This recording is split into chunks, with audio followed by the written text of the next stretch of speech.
David Goa, the director of the Chester Ronning Center for the Study of Religion and Public Life, which is based at Augustana. And over the years, we've done a number of things here with colleagues at King's. I think this is the first time directly we've done something with Professor Daniel van Heist.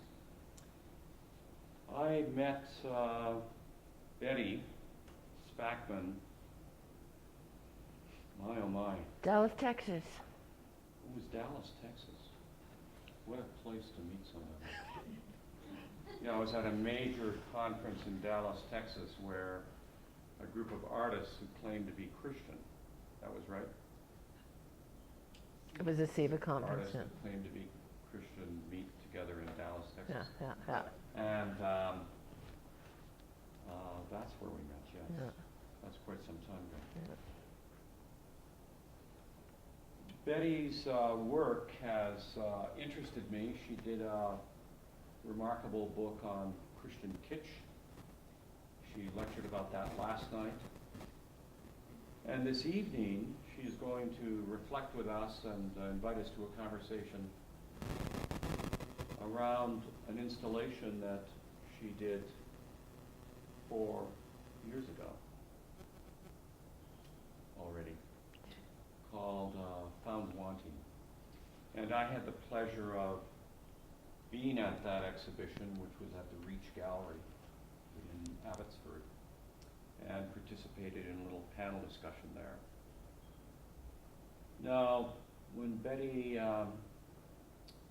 was here in Edmonton several years before, she introduced me to what she was up to.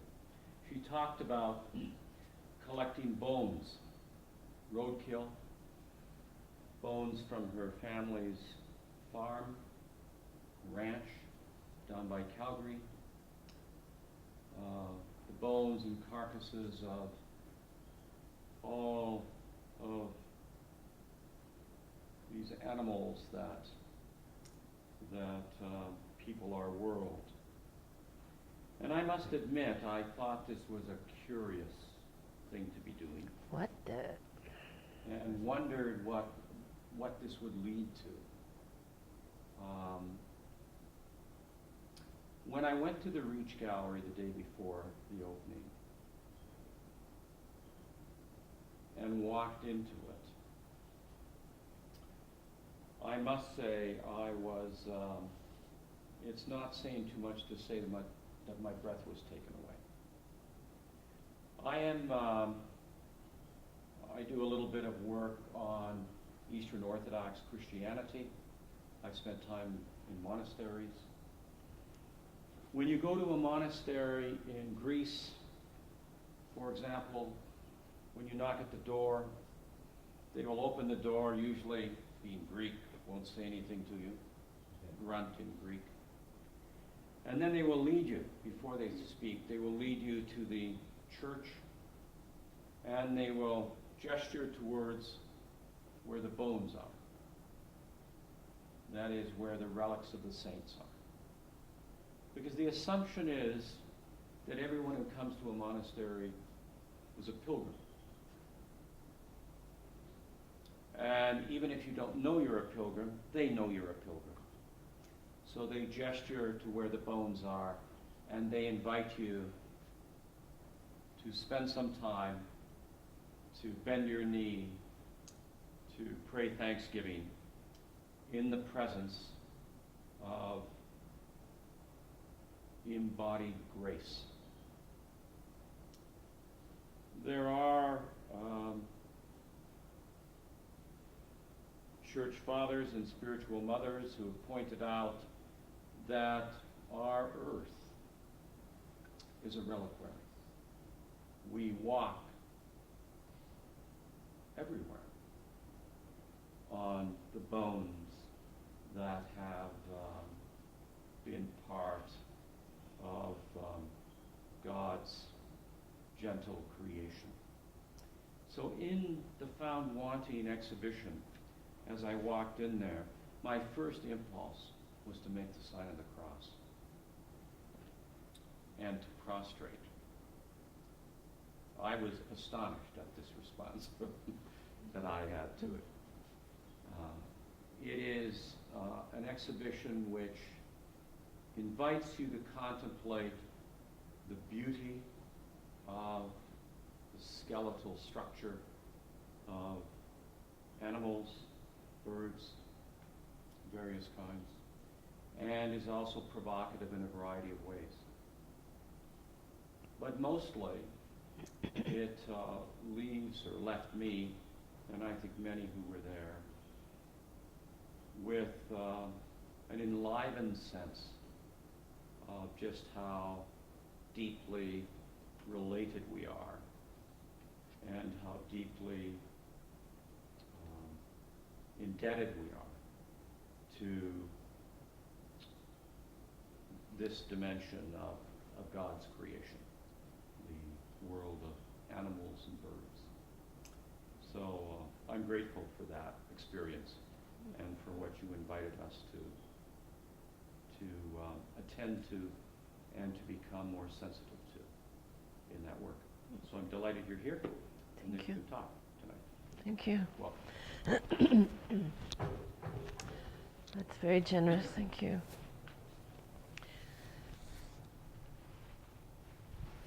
I've never approached a talk about this work in the way I'm going to do it tonight. And I decided that I wanted to discuss the whole thing of process and collaboration in this work.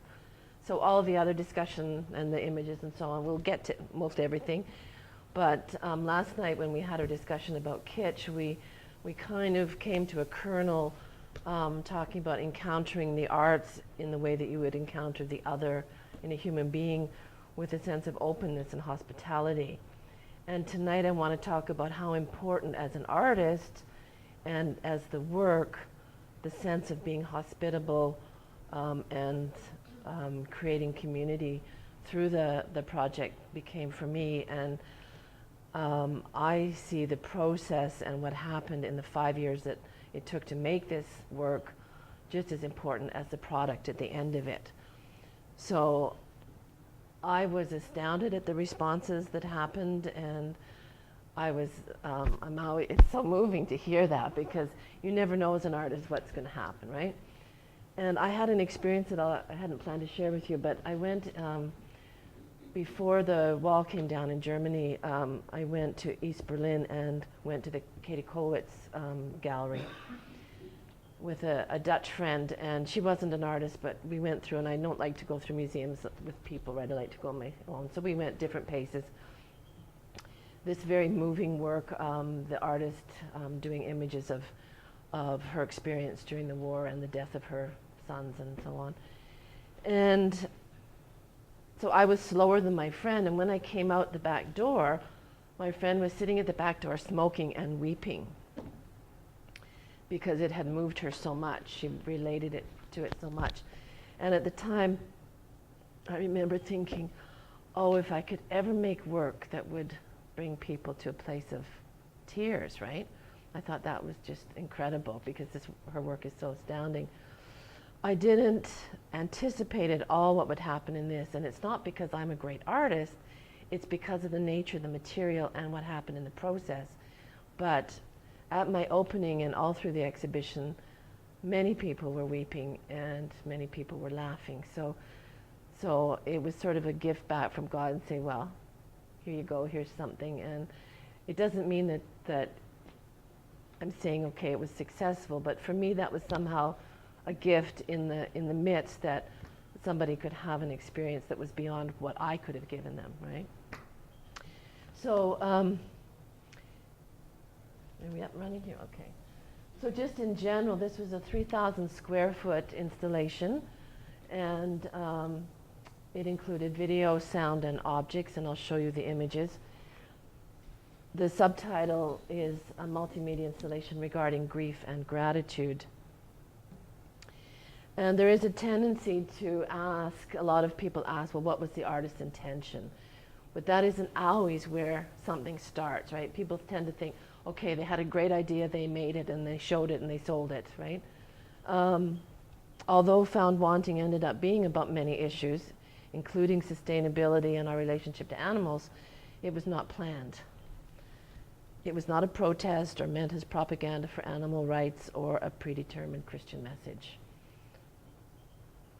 The last chapter of my Kitsch book, which we talked about yesterday, was called What Remains, and I was already dealing with what was a relic and working with the bones and so on, and I had a few bones left over from that. So that was happening. I had published the book in 2005, and I lost my job, okay? I'd been working on a big arts conference for a Christian university in BC, and after 18 months of working on it with 7 people, it was pulled. So that was like a death for me. That was a huge, important conference, and I already had 150 medical people, scholars, and artists coming from all over the world, and it was over, right? But a month later, my mother died. She was the reason I had gone out to BC in the first place, and then my dog died.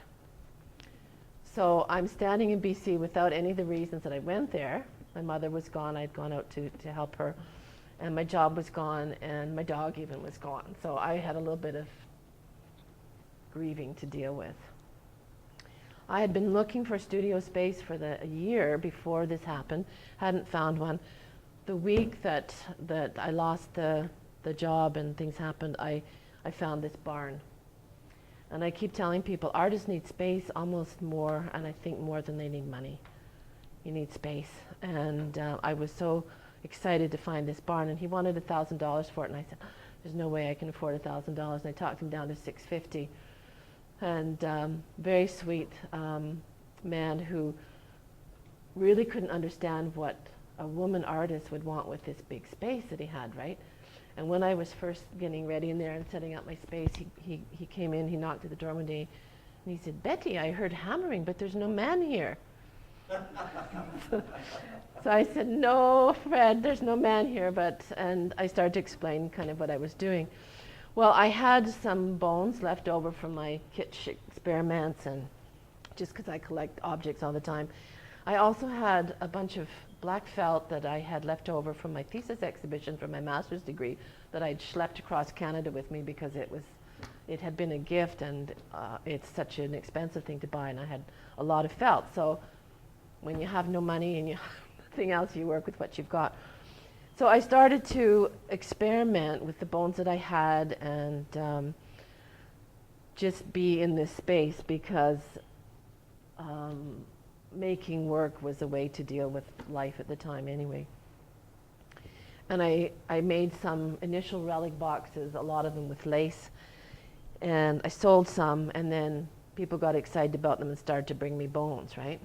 And at first I was going to document every bone that came into my studio, but they'd come in with a bag. My young brother found these. He doesn't know if it's a goose or a cat. Right? So I finally gave up on what they were. But the material started to tell me stories already. And the bones and the lace that I was playing with at the time were suggesting things to me about our general cover-up of death in the funeral industry and in our Western culture, how we gentrify everything and we package our meat in cellophane and all those things, all this cover-up and making things pretty, and also the feminine connection of the kitchen to the dead animal and the woman who deals with that dead animal in the kitchen and so on. So again, I didn't have the ideas and then work them out. I was working them out as I went, and the ideas and the stories were coming to me. And so then I went out looking for more bones because then there was things to do. This is at a heritage ranch west of Calgary where my nephew was working at the time, dairy farm, and he got permission that we could go into the back 40 and take whatever bones we found. So we were getting these skulls and bones, and we literally had to pull them out of the grass, right? And I did a catalog, which I'll talk about later, but I have a story in my catalog talking about the grass eating the cows, right? And that whole cycle, because it's true, the grass was literally eating these bones, and I was taking it away from them, so I was already feeling the guilt of collecting bones and what do I do with them, and I'm actually disturbing My nephew actually works in the biology department at the University of Calgary and works with big animals and stuff. He says, yeah, Auntie Betty, he said, you're disturbing a lot of little ecosystems here, right? So I said, I know, I'm so conflicted already, right? This is right at the beginning of the process. But over and over again, I was faced with death.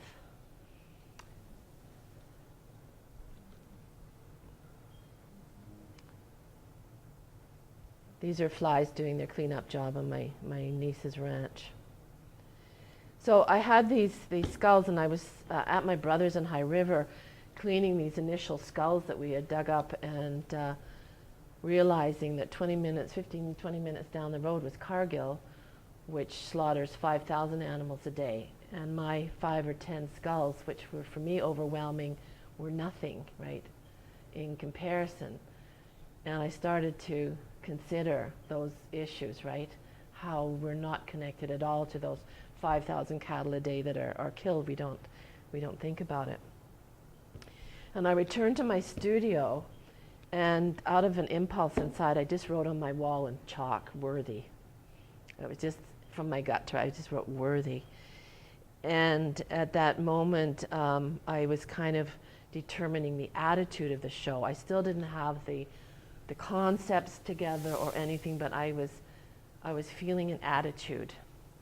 And of course, it's from the scripture, worthy is the Lamb that was slain to receive power and riches and wisdom and strength and honor and glory and blessing. So it was from the beginning for me about the Lamb, but also honoring and respecting and realizing how worthy all the animals were that had been sacrificed for my dinner and so on.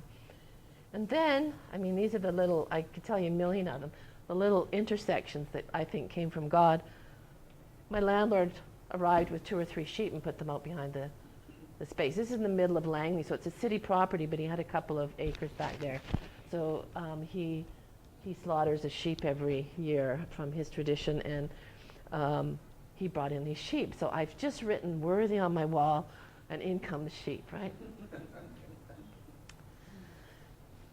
The scripture that I love and ended up being the reason for titling part of the show, for the creation waits with eager longing for the redemption of the children of God, in hope that it will be set free from its bondage of decay and will obtain the freedom of the glory of the children of God. So I became more and more aware of my connection to the animals, and that all of the death and the decay in creation was waiting for me to kind of get redeemed so they could be redeemed. So I felt this spiritual connection at a level that I hadn't considered before as well. I began to really want to honor the bone fragments, even I didn't know what they were, as evidence of the lives they represented, to somehow say that there is never a feast without a sacrifice, to be grateful for all of creation, particularly all of the animals that I'd been eating all my life and so on, and to grieve the carelessness and greed of consumerism that destroys it, and to consider my own greed, which I talked about in chapel this week. So at that point in time, Vivian arrives. Vivian was the first of many volunteers that came into the barn. And she was going through a divorce and had taken 4 months leave of absence from work. And she said, Betty, can I come and help you clean bones? And I went, oh, yeah. Well, Vivian is a dental hygienist.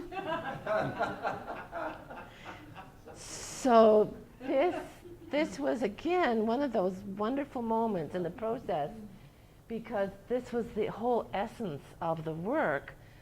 She meticulously cleaned these jawbones with such care that moment there was the exhibition, basically, right? So she was the first of many, many that came to my studio, and we had a beer and bones cleaning party. And local artists, I ended up teaching community education and developing a community arts program, and I also started a artist co-op gallery at this time with no work and so on. So that's how I was supporting myself. So I had quite a gathering of community artists around me, and some of them had never seen or knew anything about installation work, and they came and were helping. So you can imagine the many discussions that happened over these vats of smelly bones. I actually gave them the clean ones. My students ended up doing the nasty work. So already there was something going on past making a product, right? And they cleaned a lot of bones that day.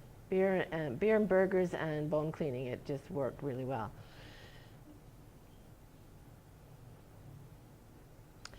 And you can't imagine, unless you've done it, the nasty things that are in the skull of an animal, right? All the bugs and all the stuff, and they took many, many cleanings.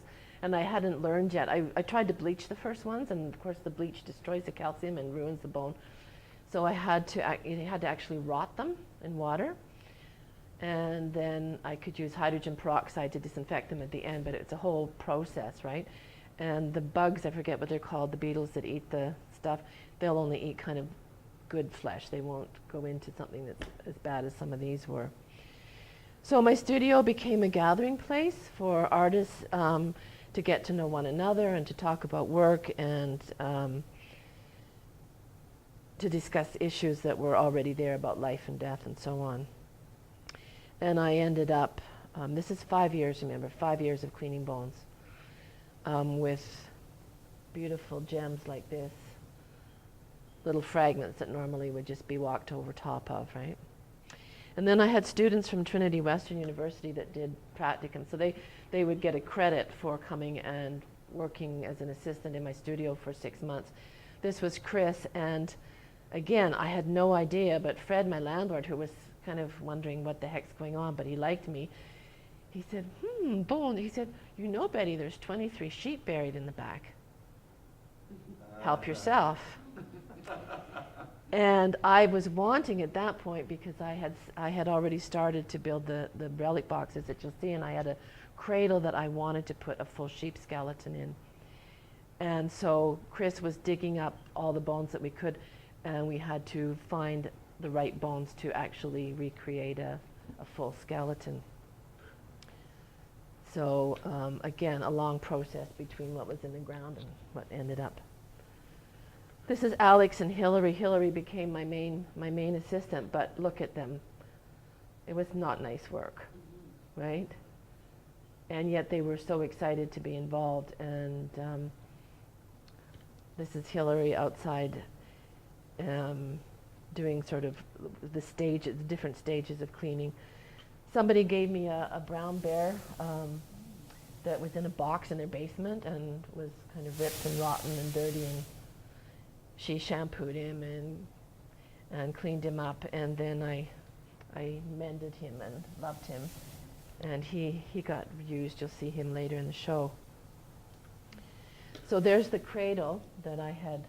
So I started to use this felt to build boxes, and I just, for whatever reason, I wanted to do a cradle.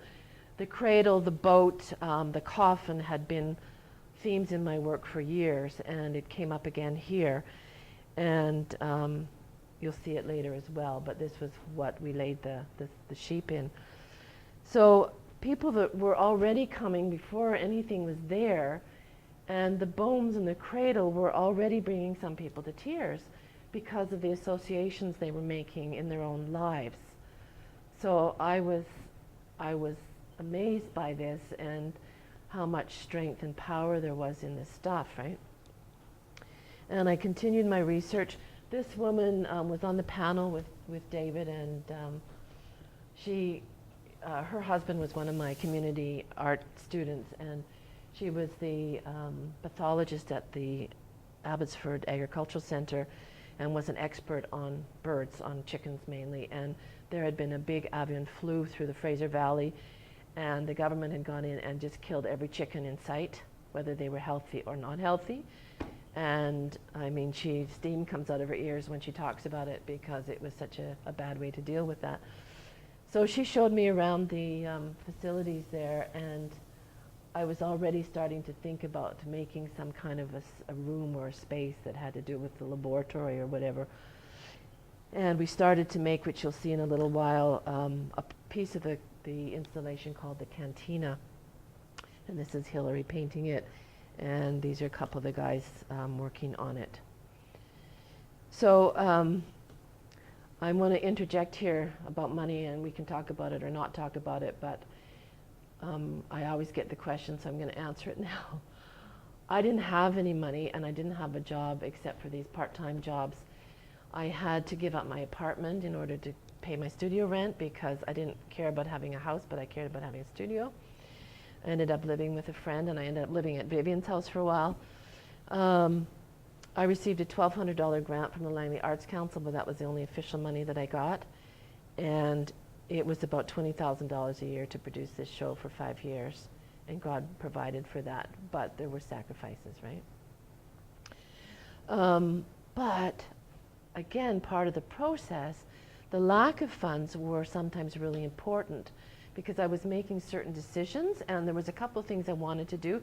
Had I had the money, I would have gone out and bought the stuff to do them, and they would have been wrong choices, right? Other times it was really frustrating because I'd have enough bolts to go this far around the thing I was building, and then I had to pray until I had the rest of the bolts to go the other way, right? This is Kate Bradford, who is a friend that I'd met in Toronto, videographer who used to work at CBC. And I have been involved for about 25 years in a Christian artist seminar in Holland, and I couldn't go that year because I couldn't afford it.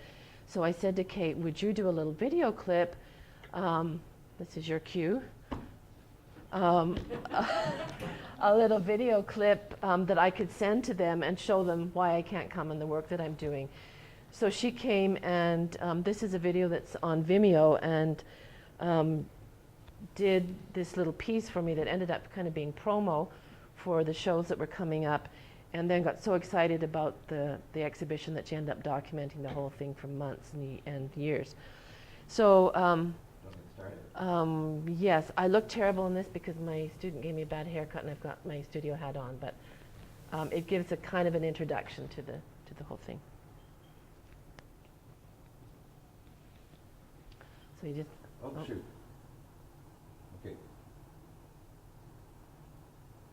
So that thing's... That, and then up here, say, allow.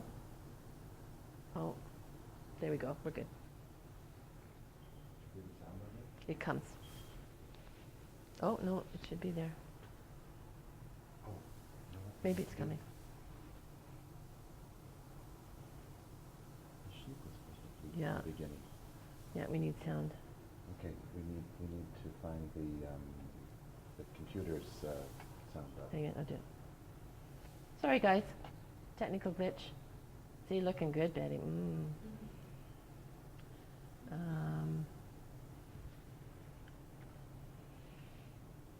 Down here.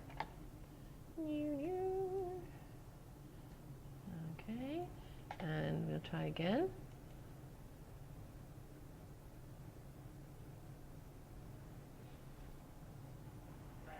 There we go, a little more volume. We have this separate.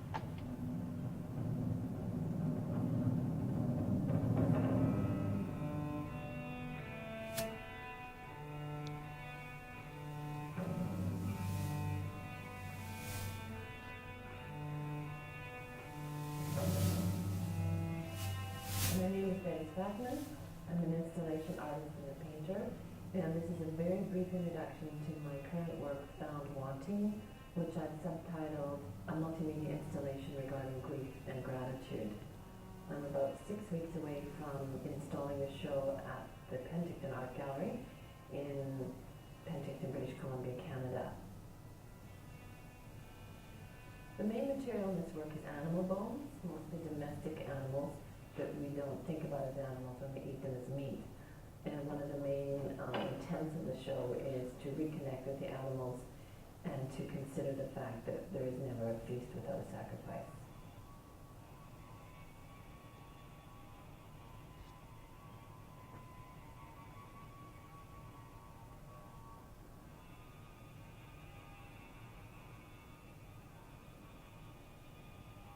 The theme of sacrifice is carried in the work through the presence of the sacrificial lamb.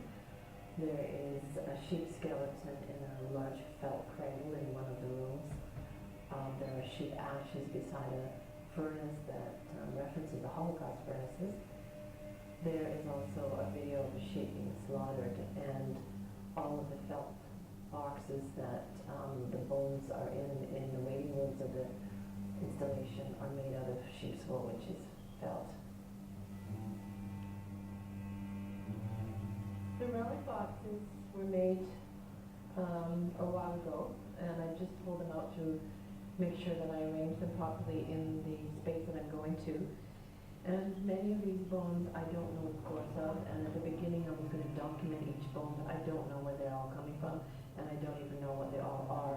The intent is to honor even the fragments of bones, the broken bones, but I want to say this was an animal and this is special.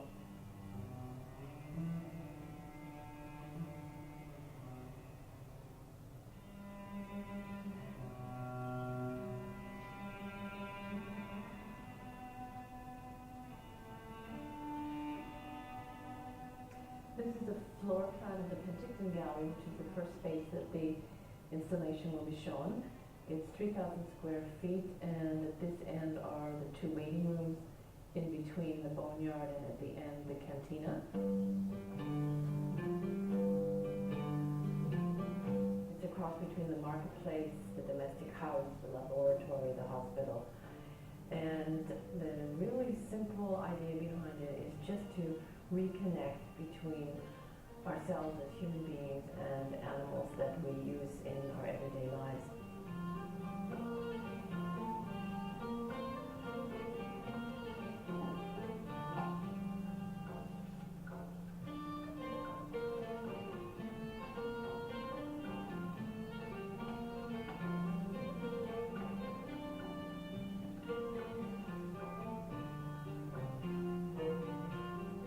A lot of the objects in this space are from my family and remind me of my background as a child growing up in the prairies in Alberta. My grandparents that were settlers and pioneers in Western Canada, all that history, and I like that it becomes more personal and I'm more invested in it, and it's almost like a confession about my involvement in all of the animals that I have consumed in my long years of living.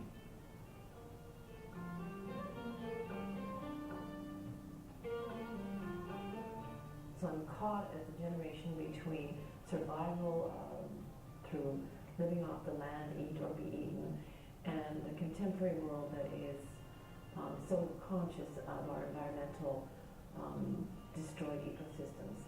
So at the bar of the cantina, you can sit and listen to animal stories, hunting instructions, wild meat recipes, and so on, to make layers and layers of relationships between the objects that you're looking at inside the cantina and the ideas and the stories that make us feel or think the way we do about the animals in our lives.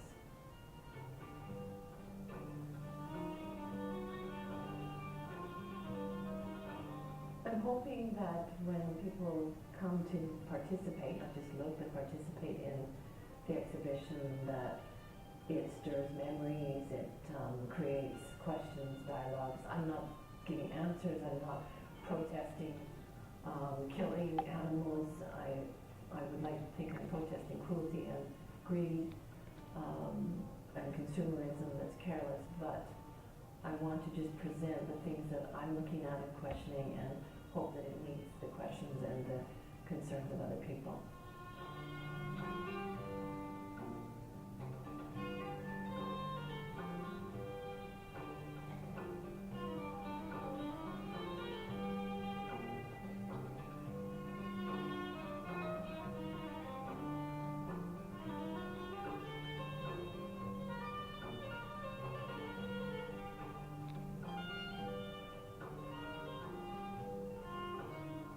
The inclusion of lakes in the cantina and other things that are obviously feminine and female are purposely there to talk about the woman's role in the kitchen. So I've played with some of those images with the lace on the bones and the bridal veil on the animal's leg, the trophy bride, the trophy animal. And other things that are in here related to different things, including factory farming.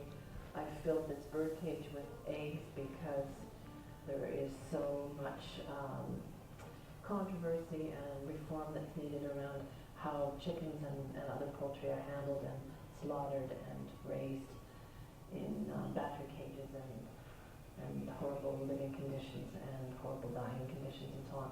And I don't want to protest, I just want to say, let's be aware of these things, and everybody is responsible themselves to do what they need to do.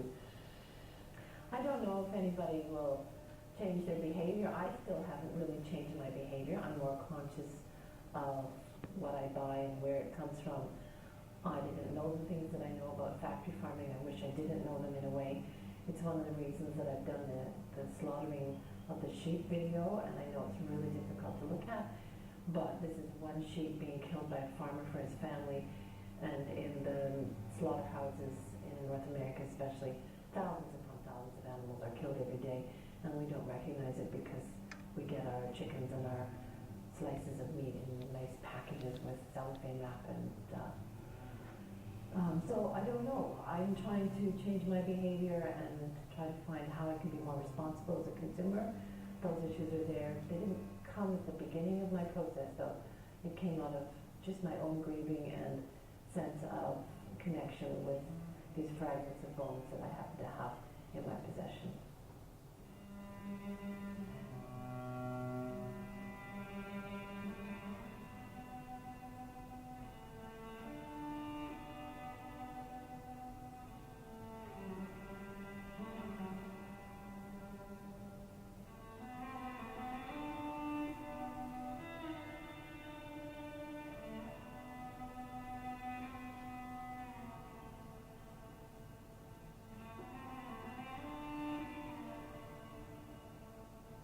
The objects that I've used are almost all authentic, and that's really important to me because the objects themselves, like the bones, have an inherent history and a feeling to them. And I think that whether you recognize it or not, the viewer feels that difference when something's just a display of stuff or a phony imitation or something that's real.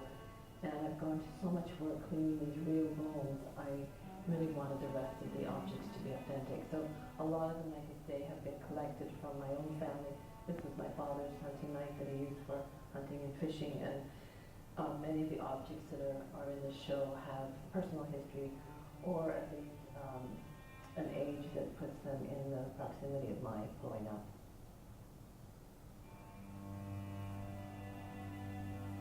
For me, installation work is a possibility to dialogue with the community and with the art world, and like serving a meal to somebody. You don't always have leftovers, but there's been a conversation around the table, so it's very worthwhile to me. And I'm an artist. I have to work with what's in my hand, and this project ended up being much bigger than I expected at the beginning, but seeing it through to the end has made it become more than what I could have actually done had it come just from my head.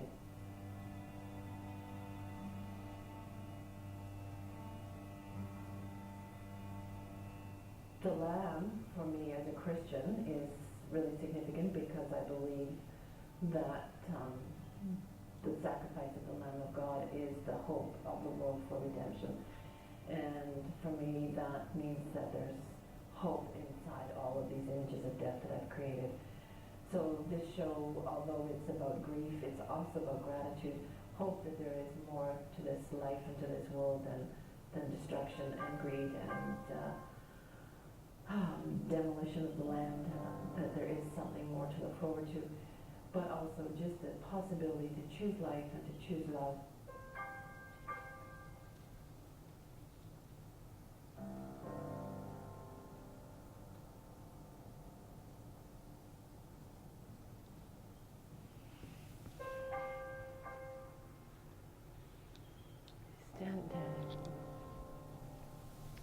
So that was all inside my studio. That wasn't the finished show, right? So Daniel, we need to change over again here.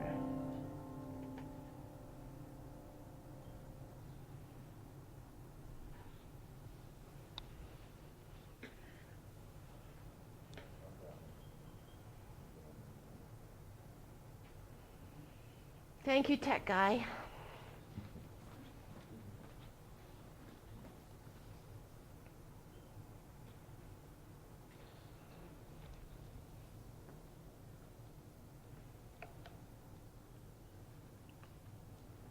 So as this process was going on, I started to journal some of what was happening and working on what ended up becoming the catalog for both exhibitions.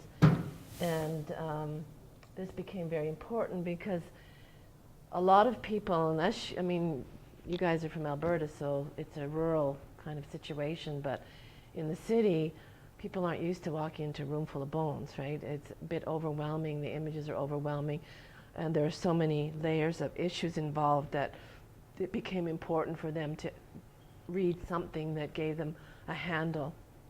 And I know that for me to write this and give it to people is almost a faux pas as a contemporary artist to help people out. I don't say what it means, I just talk about my process and some of the things that were discovered along the way, but it was really helpful to people to have this in their hand. So the next step was that one has to start communicating and dealing with curators and so on. The first show was in Penticton, and Paul Crawford was a wonderful guy. I actually met him because we were both jurors on an art competition in the Kootenays. And he was so about community and was so excited when the show happened, and he knew it was related to more than just the show. But because I'd done the catalog, they were able to take that material and post it on their website. It's still there.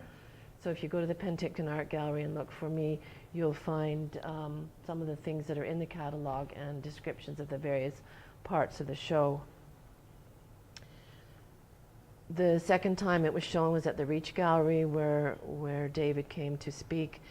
Scott wasn't as engaged. He was very busy with all kinds of things with his museum work and so on. And they just posted my artist statement in their, oops, lost. Okay, pause that video and we'll get back up here.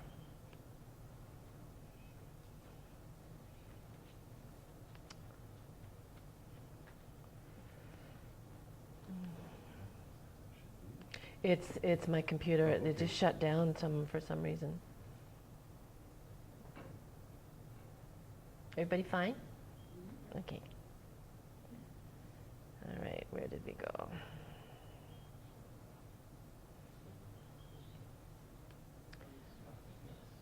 Okay.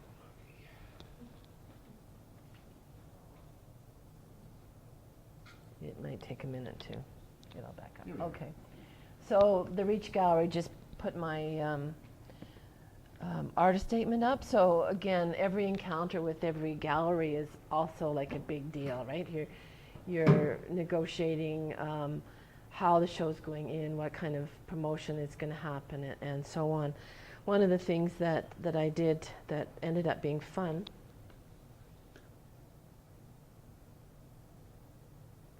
there it is. We made buttons. And I'll read you the whole scripture that this is from. And my students went out through Penticton and pinned these buttons on people all over town. And a lot of those people ended up coming to the show, so it was kind of fun. Also had to deal with transport. This show fills a 5-ton truck. And I had to figure out if we were actually going to get it all in the 5-ton truck. So I don't know if you know SketchUp, but I was busy measuring and trying to see if that would happen. And little by little, people were becoming the central crew. And these two guys, Phil and Craig, were actually props managers at the Trinity Western University Theatre Department. I know Phil really well. Do you know Phil? Okay, he was very involved with this. And he actually ended up renting my barn after I left. And Craig ended up driving transport as a profession, so they got involved in the show and helping build the building and strike it and so on. And that's Jeannie, who was one of my community art students and a Christian, and she became very helpful. She kind of mothered everybody and made lunches and all that sort of thing. So it takes 4 days to install the exhibition with a crew of about 4 people. So that in itself is a monster kind of job. But again, every encounter, every relationship, I tell my students, because they're concerned, and I mentioned this in one of my other talks, that they're concerned about getting the big art star moment when they have the big show. And I said, you know, your best moment before God might not be having the big show, but having the conversation with the person that's helping you with your show, or so on, right? So I took all of these moments as something sacred, and I don't mean I was always wonderful, but I'm just saying they were all, for me, they were all important, and these people were, on the whole, volunteers. I did pay for some of the work to be done. Jeannie, who you saw a minute ago, said, oh, well, I'll sew the blankets for the walls. The cantina walls, here, you can see them. Here's a better picture. I designed them so that they could be bolted together and taken apart, right? But the paint job had already been done, so she actually, we got the packing blankets, and she made little coats for each of these wall units, and that became really helpful. But again, it was a gift. She just said, I'm going to do this. I'm so excited about this show. I'm going to do this. And when we arrived in Penticton as a crew, we stayed in a bed and breakfast, and this is the lady that owned the bed and breakfast, and her daughter, who has some social handicaps. Well, they ended up getting so excited that the lady who was at the B&B, she'd show up at the gallery with lunch for everybody, unsolicited, right? And her daughter came to help, and Jeannie took her under her wing, and so the daughter was there doing some of the stuff, and you can see by the smile, right? Because I didn't have enough work to do, I decided that I should do some painting, because I was dealing with death all the time, and I wanted to do some animal paintings that would be a little more lightweight. And I also wanted to kind of put my money where my mouth was and donate somehow to the Penticton SPCA and get those people involved. And they were going to have a raffle, but in the end, they couldn't arrange it, and I ended up selling the paintings privately and then sending them the money. That's only fragments of that particular painting. But I did, okay, imagine you saw the work in the show, right? I thought, okay, I'm going to do 10 4x4-foot paintings to have a sideshow. Right? But I managed, I think, about 8 of them. And in Penticton, there was a winery called the Working Horse Winery. That's an organic winery. And the woman, the couple that owns it, is an organic chef. And I said, could we have an opening celebration at the winery, because it's the Okanagan and people will be coming. And I'll put the big kind of storybook animal paintings up in the winery, and we can have a celebration. So this was bought by some Austrians that flew all the way from Austria to purchase and take home this painting. But these people, again, another encounter with people I'd never known before. They became involved and engaged and excited about the work. And of course, because they're an organic farm, they were also engaged in the sustainability issues and all those other layers. Sarah Norman, who was the chef, was on the panel with David as well. And that not very good painting I gave them as a gift. It was a little side gesture. So, in case you haven't been to the Okanagan, that's where we were looking at from the winery. I have a lot of Christian artists, musician friends because of my involvement in Europe. And 2 of those people, Jason Carter, who if you look him up online, he's really worth the look, world-class guitarist, and Janine Noyes, who's a singer-songwriter in Toronto. They wanted to be involved, and they came and performed at the opening. And Janine and Tom Carson, a friend of hers, wrote a song for this event called Bones and sang it. So multiple events and people and situations going on, right? At the opening, local musicians from Peachland joined in. So there was this sort of improv event happening as well. So other people got involved. And 40 people drove the 6 hours from Vancouver to Penticton for the whole weekend because they had been invested for the last 4 years cleaning bones and talking about stuff. So you can understand why I was excited about that part of this show, right? And as a teacher, right, it was just, you know, that sort of mothering thing that was going on for me because they were learning about the whole art making process in a way that could never be taught in the classroom. This scripture went up in the exhibition. I will weep and wail for the mountains and take up a lament concerning the desert pastures. They are desolate and untraveled, and the lowing of cattle is not heard. The birds of the air have fled, and the animals are gone.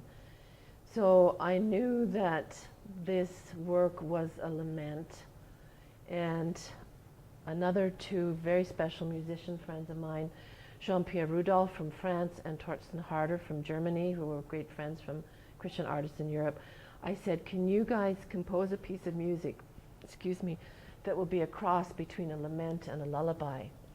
So I imagined the violin crying and the cello comforting, right? Well, these guys met 3 times somewhere between France and Germany and sent me the most wonderful soundtrack, which you'll hear in the last video clip that I'll show you at the end.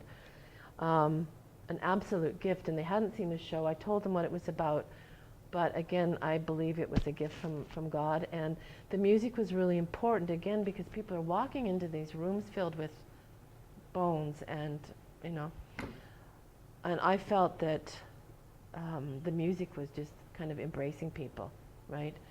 And anyway, so the show itself was in a few parts. There was the 2 waiting rooms coming from that scripture about all of creation is waiting on tiptoe for the sons of God, right? And they were very formal. There was 2 rooms, the cradle room and the furnace room. They were very formal aesthetically and private, quiet spaces that acted kind of like a memorial place or almost like a wake. So in the cradle room, people came in and there was about 40 of the relic boxes around the walls, and the cradle was in the center with the sheep skeleton. You see in the back there, those are Vivian's clean jawbones. That's the piece. Because there's a curtain, there was a curtain, they weren't shut, but they were curtained to suggest that this was a sacred space, a private space, right? But it meant that people could actually go in there and have moments. And I'll tell you a story if you remind me at the end about one of those people. So this is the final sheep skeleton that we put together from what Chris dug up. And these are just some samples of the, can you see that okay? Yeah? Okay.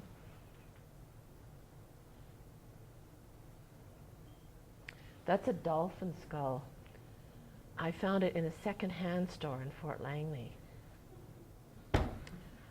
I was in there and they had some things. I said, you don't have bones, do you? Because I wasn't out buying bones because I didn't want to support that industry. And he said, well, we've got this sawfish upstairs. I said, oh, okay. And he came down and I knew it wasn't a fish, right? Because this heavy cranium and this, but I wasn't sure. And I went online and it's this beautiful dolphin skull, right? So there was a couple of pieces like that I found by accident, but mostly they were just bones that had been brought to me or that I'd found. But I tried to design each, can you really see that? Because I'm getting detail here that I don't know if you can see there. I tried to design each box to fit the, you know, the essence of the fragments that I had.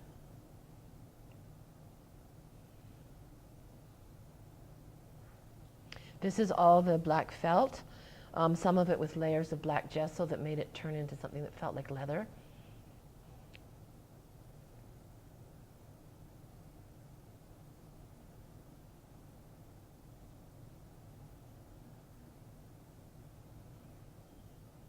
The string repeats itself all through the show. It's butcher string. So it has that reference, but I also, I use it to kind of bind and heal. It's an important element in the show. Those are seal scapulas. I won't tell you that story, but it's a story too. The furnace room was a similar kind of feeling. Aesthetically, it was very similar. I designed the furnaces to reference the Holocaust furnaces. Later found theoretical discussions by people like Derrida that is making comparisons between the Holocaust and the pandemics of animals. But I didn't know that at the time. And for me, it was about the thousands and thousands of animals that have been burned because of disease, but also general cruelty and disregard for life. It's an operating furnace.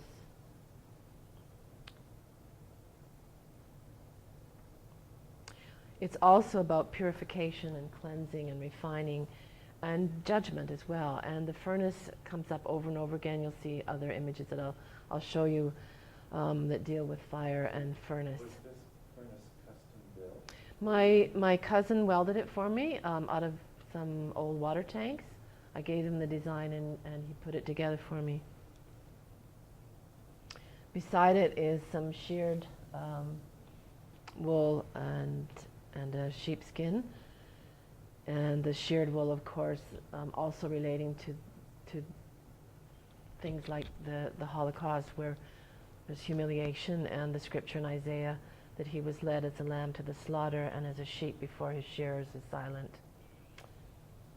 So in this furnace room, this was the place where it was good I didn't have any money, because I wanted to put a series of bird cages with videos of eggs hatching, because I wanted to bring some hope into the whole thing. It would have been a really wrong move because everything is unmediated at this point. It's real stuff, it's real objects. And when I got the music from my friends, this beautiful music, and I had said to them, please include and interrupt it with the sound of flapping wings, you know, that sound, which could be escape or capture, right? Once that music was there, I knew I didn't need the videos. All I needed was an empty cage. And that SPCA, where I had the interaction, they had a bunch of old cages they were throwing out, and this one just happened to be the same shape as my furnace. So those were the two waiting rooms, and then in between the cantina and the waiting rooms was something that I called the boneyard. And in this space, it was a large space, and each station or pile of bones was lit so that you could choose how you maneuvered through it, but you could walk from event to event, really.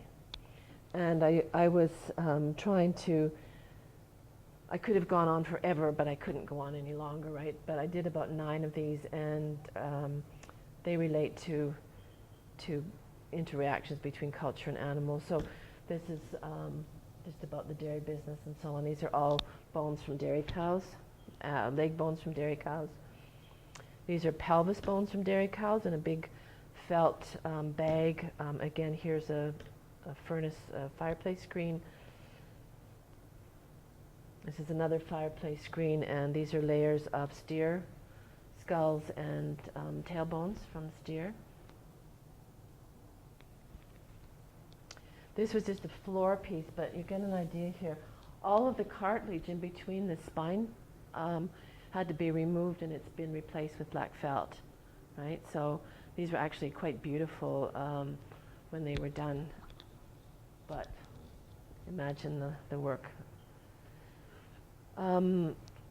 Beaver hats, beaver pelts, beaver bones and traps, referencing the fur industry. This was on the top level of a stand, and on the bottom level of the stand was sealskin. The beaver I found on the street one day in Langley, in my normal route going back and forth, had been hit by a car. And so I scooped it up. Just the experience of holding a dead beaver. And I write in my catalog that day I hated my car, right? Because, just this animal. So the pathologist woman, her husband, who was my student, I said, would you bury the beaver for the winter and so we can, you know, let it decompose and I'll use the bones in the show. So he took it and we ended up cleaning it and adding it to the show. The bottom layer was seal bones and a sealskin coat. And again, fur industry can be not necessarily a bad thing, right? People in the Northwest Territories are not going to tell you that a sealskin coat is a bad thing. This happened to be from a fashion store in Germany, this coat. The seal bones are from Scotland, I found on the beach there. But it's just, it's almost cliche, but it just deals with the fur industry, right? And here's the brown bear that got loved and shampooed. And he sits on this floor piece with a teddy bear.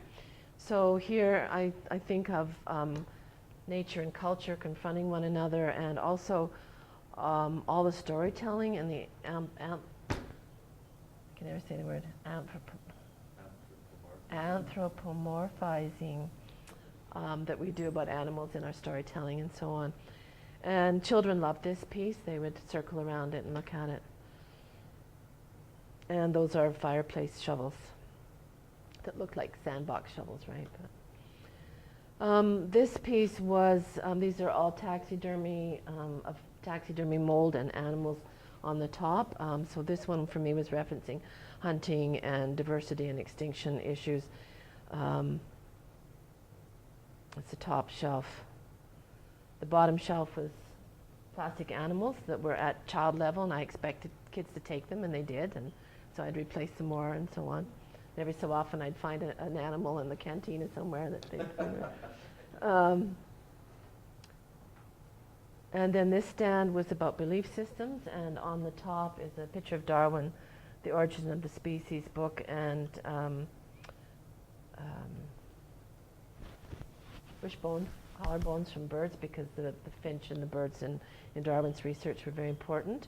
On the bottom shelf was a pile of plastic crucifixes and real bones coming out of the last chapter of my kitsch book when I was dealing with the difference between relic and replica. And you'll see some better images in the video clip that I'm going to show you. But people, I was telling them today, people hovered around this and hovered around this because knowing I'm a Christian, they were wondering, well, what am I actually saying here? Well, all I was saying was this is about belief systems and our relationship to animals and so on. So the cantina was, for me, not like the waiting rooms, which were a place to remember and to grieve. The cantina represented all the lusty parts, the greedy parts, the relationship of our consumerism and so on to the animals. And it became a place where I could explore other things, contain it. It became one big relic box, and you didn't actually access it. You didn't go inside, but you accessed it through the openings and through the front bar. And I collaborated here with Ron Reed in the Pacific Theatre in Vancouver, and I said, Ron, can you make a soundtrack? I gave him a bunch of text that had a variety of different things, statistics about factory farming, wild meat recipes, animal stories, and so on. And I said, glue it together, have fun with it. And they did the most marvelous soundtrack. So you'd be listening to some horrible statistic about chicken farming or something, and then you'd hear Julia Childs, one of the actors, doing a Julia Childs impersonation, right? Or you'd hear the Oscar Mayer Wiener song. So people would be sitting at the bar with the headsets on, laughing their heads off at the cantina, and in the waiting rooms, the other side, people were crying. So I was excited and impressed with how all of these issues and materials were all so connected. But having those sort of popular things, in an art gallery, you're lucky if you get 20 seconds out of somebody listening to a soundtrack, right? And people were poking each other and saying, can I have a turn? So that was pretty special.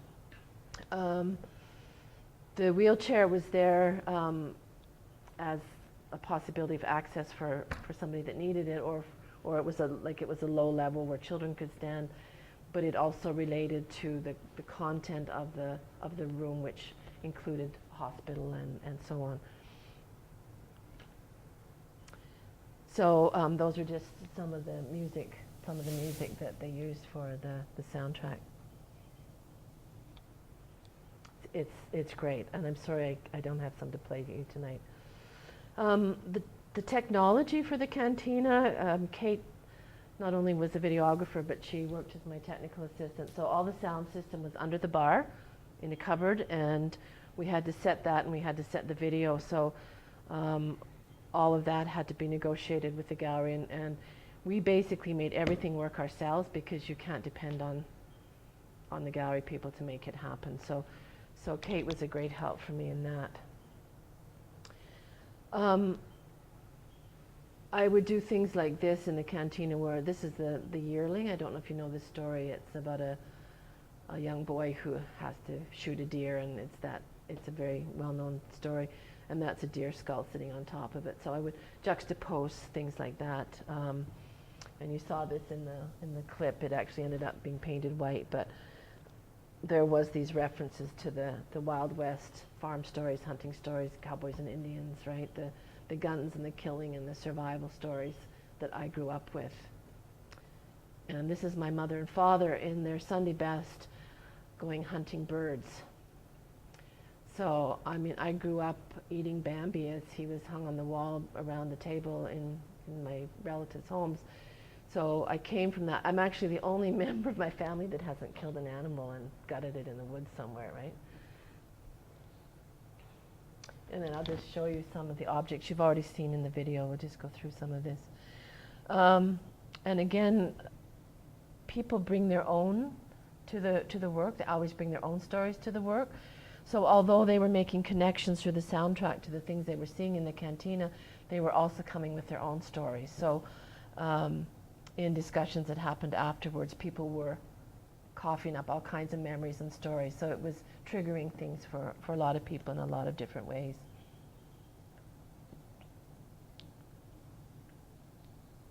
That's kind of an homage to my dog. Those are all dog paws on the. So the laboratory, the kitchen, the restaurant, the store, they're all kind of part of this space.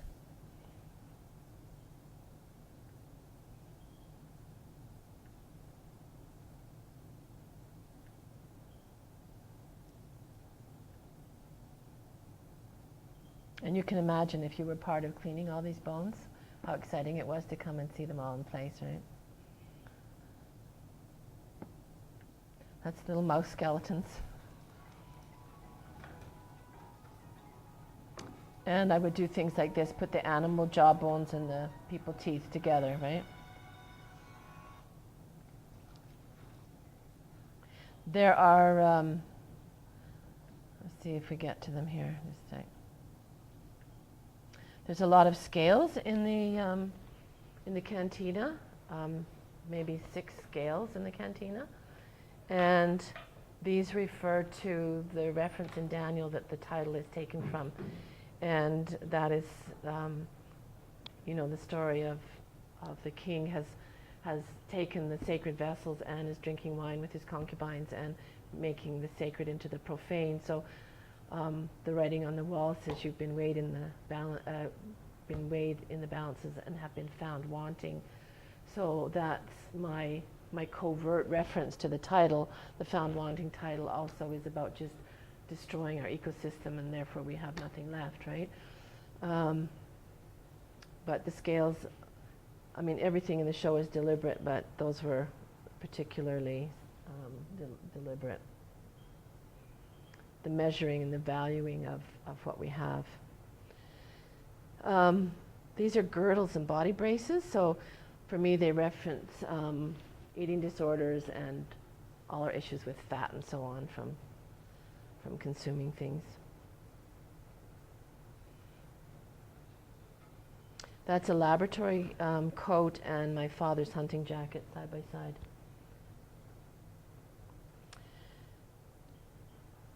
So at the back of the cantina, so you walk into both the spaces where I showed this, and you're approaching the cantina from the front, right? Both of the galleries put disclaimers up about the video that was at the back, and they didn't know if there would be huge protests and outcries and nasty things that went on, because I was showing this video of a sheep being slaughtered. As it turned out, there was absolutely no protest, because my artist statement was pretty comforting about all of what was going on there, but it was still a protected space if somebody did not want to see it or didn't want their kids to see it. So there's the corner at the back where you could sit and listen to a separate soundtrack. The man who did this was a contact through Jeannie, the mothering sewing person that was involved with the show, and she found a contact with this man. And he was a Russian, Hungarian, mixed European man, lovely older man, who said to me that people had been bringing from the elementary schools every year, they brought children up there to watch him slaughter and butcher an animal so that the kids could see what happened with that and so on. And he was killing this particular sheep for a barbecue for a big family deal that was going on that weekend. He said, but now it's not politically correct for the kids to see something being killed. So the disconnect between their Big Mac and the animal, of course, it's sort of a paradox, because we're going, ooh, bad to kill an animal, but at the same time we're making it harder for children to understand.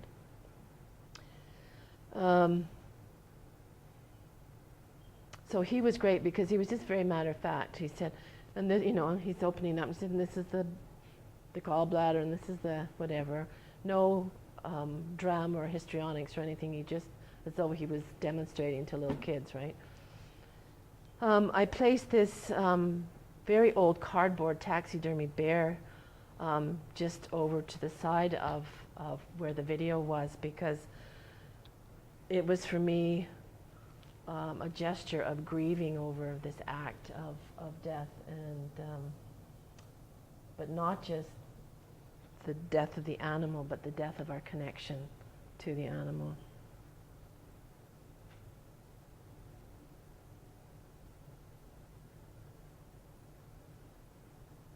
So here's the scripture from Job. Ask the animals and they will teach you, or the birds of the air and they will tell you, or speak to the earth and it will teach you, or let the fish of the sea inform you. So the last involvement with people adding to the show was this panel with David and Dr. Bowes and Sarah and myself. And David contributed so much to that because he dealt with the whole issue of sacrifice and Christian symbols and so on in the work. And when the floor was open to questions, and first of all, the gallery thought there might be about 20 people there. Well, there was over 100, and they were standing at the back. And so in this discussion, when it was over, it could have gone anywhere. People started, because there were some farmers and so on from the area, and they could have started to just talk about all those chickens that got killed. It could have gone anywhere.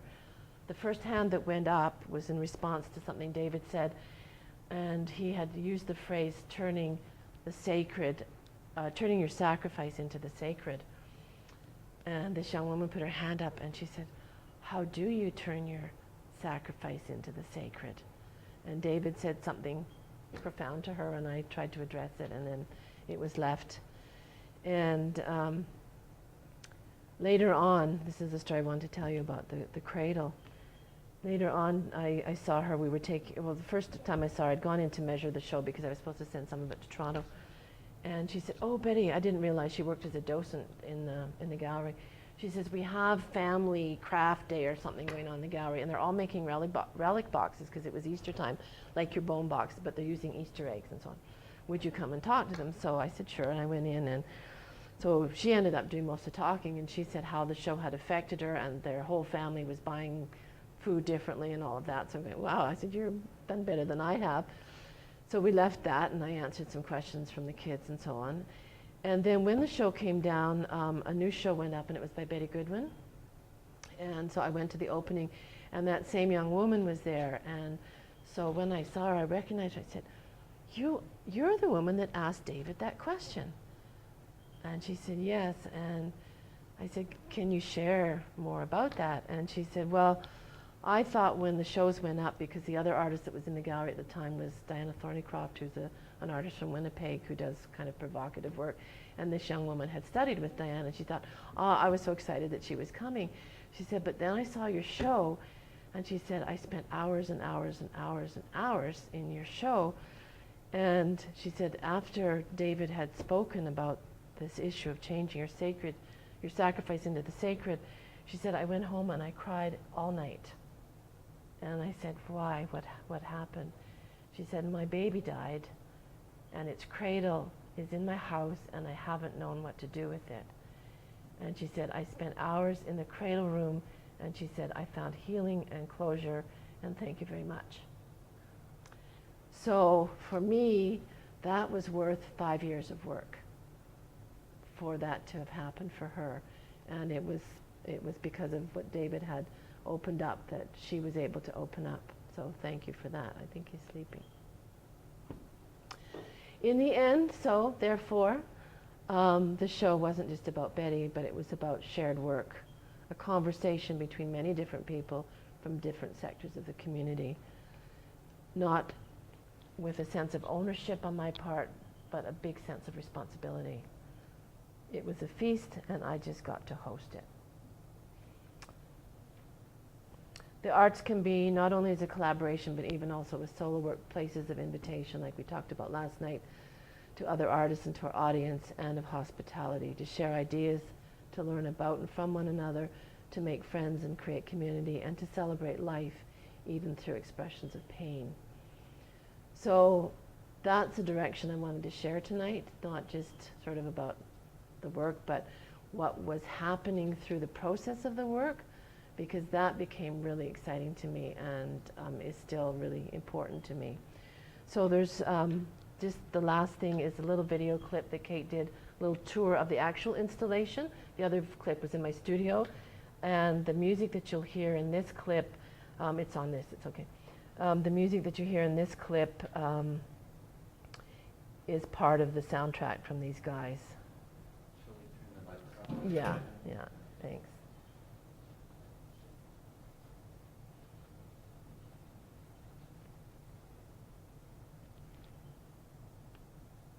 Oops, went the wrong way. Oops, oops, oops. Come here, there we go.